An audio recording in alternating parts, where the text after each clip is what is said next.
Let's now move to another philosophy of education. This one is called Reconstructionism. Two key things in this term. The prefix re means again. So constructing again, and constructionism comes from construct. So in other words, what this philosophy really deals with is reconstructing knowledge for the students. Now, how does that happen? That happens based on the foundations students bring to the classroom. You cannot construct without a foundation. So as students move up from one class to the next, their foundations should become stronger so that the next level of knowledge or the next level of the building can be built conveniently and easily. So the critical pedagogy is analysis of world events. Lots of things happen in the world. Why are they happening? We never bring the world into our classrooms. We should. Because things that are happening outside the classroom, outside the school, impact everyone today. They may be happening miles away. They may be happening in remote areas, but they affect us today. Because as the world shrinks to a global village, whatever happens in one part of the world will have a direct impact anywhere else in the world. Controversial issues and diversity to provide vision for a better world and social change.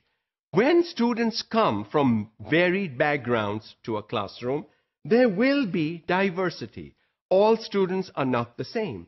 Students are different not only in appearance, but in intellectual ability, in their basic capabilities and potentials, and what they can do or not do, in their values, in their assumptions, etc.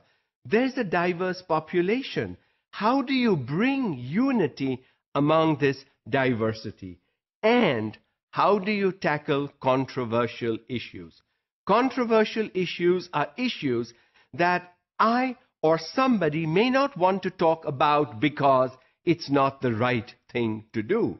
But just because the issue is controversial, won't you teach it? For example, evolution in science. If you look at science textbooks, there will always be a chapter on evolution. Okay? Now, it's a controversial issue. Whether you believe in creationism or not, or you believe in evolution or not, your belief is not important. As a science teacher, I should teach evolution with the same interest, with the same desire, with the same vigor as I would teach another topic in the science, even though I may very strongly believe in creationism. That's an example of a controversial issue. And Reconstructionism would bring in all this diversity, all this controversy, and reconstruct. What are you reconstructing? You're reconstructing the way students think. You're reconstructing the way students perceive the world. You're reconstructing the way students will live their own lives in the future.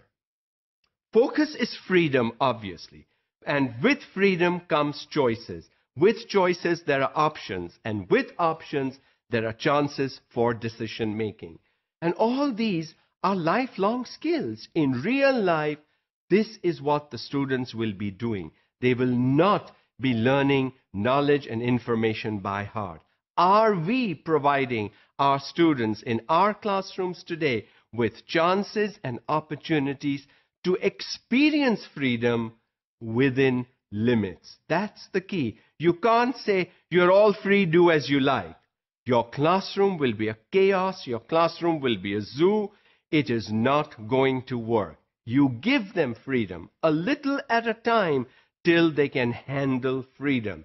So as a student moves from class 1 to 2 to 7 to 10 to 12, hopefully the amount of freedom the student has in his or her own learning increases. And as that freedom increases, so does the responsibility on the students. Because when you have freedom, you also have responsibilities.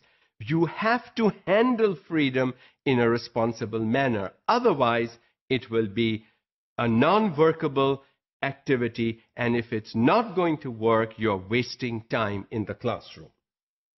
Originators of the Reconstructionist theory are George Counts, J. Habermas, Ivan Illich, and Henry Giraud. These people focused on how do you bring these issues to the classroom, how do you talk to students, how do you involve students on these issues without the teacher saying, this is not something we can discuss in class. You should be able to discuss whatever in class.